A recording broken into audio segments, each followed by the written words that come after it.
নমস্কার, আমি আকাশ ঘোষ। সানি কম্পিউটার একটা নতুন ভিডিওতে তোমাদেরকে স্বাগতম জানাই। আজকে আনবক্সিং করতে চলেছি একটা MSI এর ল্যাপটপ। চলো এটাকে তাড়াতাড়ি আনবক্সিং করি। তো MSI এর প্যাকেজিং খুব ভালো হয়।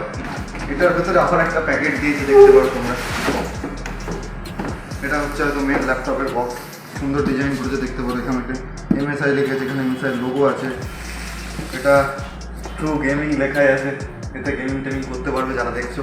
এর কনফিগারেশনটা ভালো করে বলে দিই। এর মডেল আছে GF6311SC।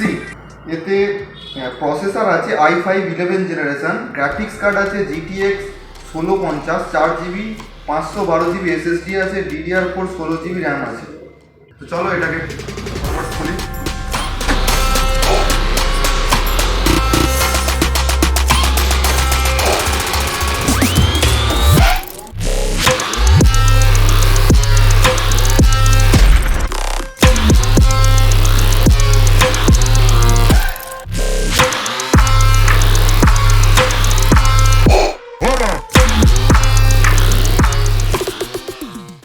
ল্যাপটপটা যদি উপর থেকে দেখো, ল্যাপটপটা দেখতে এরকম।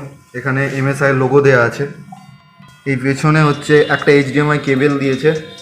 এটা হচ্ছে কুলিং সিস্টেম। এখান দিয়ে হিট হলে এখান দিয়ে এয়ার ফ্লো হওয়ার জন্যে। আর এখানে এদিকে যদি আসো, এখানে একটা USB পিন দিয়েছে। এটা চার্জারের পিন যতটা সম্ভব। এখান দিয়ে DC ইনপুট হবে। এটাও একটা কুলিংয়ের জন্য ভালো অপশন দিয়েছে। এদিকে যদি আসো, এখানে একটা C পিন পাবে, একটা ইথারনেট কেবিলের পিন পাবে। এখানে আবার একটা C এর পিন দিয়েছে, একটা 3.0 এখন যে লেটেস্ট USB পোর্টগুলো চলছে সেগুলো দিয়েছে। এছাড়াও এখানে দুটো পোর্ট দিয়েছে, একটা তোমার হচ্ছে অডিওর জন্যে, অডিও ইন জন্য, আর একটা অডিও আউটের জন্যে। তো এবার যদি ভেতর থেকে দেখি, ভেতর থেকে দেখলে ল্যাপটপটা কিছুটা এরকম। এটা যদি তুলি, প্রথমে এখানে আমরা MSI এর একটা ব্র্যান্ডিং করা আছে ওপরে। এখানে লেখা আছে ইন্টেল i5 এর একটা লোগো দেওয়া আছে, HDMI লেখা আছে। আর এখানে গ্রাফিক্স, ইনভিডিয়া কোম্পানির গ্রাফিক্স আছে এতে, ওই গ্রাফিক্সের লোগো এখানে দেওয়া আছে। তো এবার যদি ল্যাপটপটা অন করি আমরা,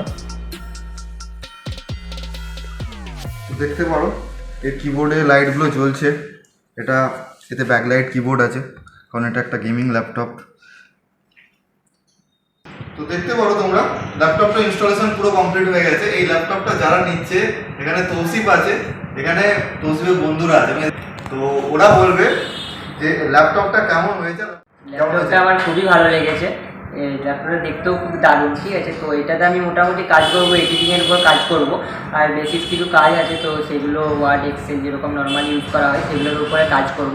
আর ল্যাপটপটা সত্যিই খুবই দারুণ দেখতে, লুকটাও মানে খুবই সুন্দর করেছে। আর প্রাইসটা কেমন আছে?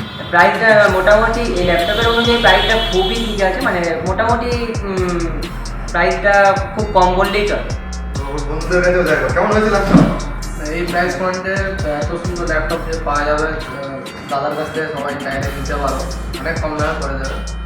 না, ল্যাপটপটা সত্যি দারুণ হয়েছে। তো আমি প্রথমে আমার মেন্টালিটি ছিল কি আমার ফোনের দিকে বেশি নেশা, ঠিক আছে। কিন্তু এই ল্যাপটপটা দেখে আমারও মনে হচ্ছে কি পরবর্তীকালে এরকম ল্যাপটপ একটা কিনা। তো I think it is the best laptop. এইরকম প্রাইস পয়েন্টে এরকম ল্যাপটপ পাচ্ছেন, দারুণই ল্যাপটপ একটা। তো তোমরা সানি কম্পিউটার সেন্টারে চলে আসো, ভালো প্রাইসের মধ্যে অনেক ভালো জিনিস পাওয়ার জন্য সানি কম্পিউটার সেন্টার অবশ্যই ভিজিট করো। আর তোমরা যদি কিছু নিতে চাও, কন্ট্যাক্ট করো সানি কম্পিউটার, বিষ্ণুপুর পৌরসভার সামনে। এছাড়াও আমাদের আরামবাগে মেন হেড অফিস আছে, সেটা হচ্ছে আরামবাগ বসন্তপুর মোড়, দিশা হসপিটালের নিচে সানি কম্পিউটার। Bye bye.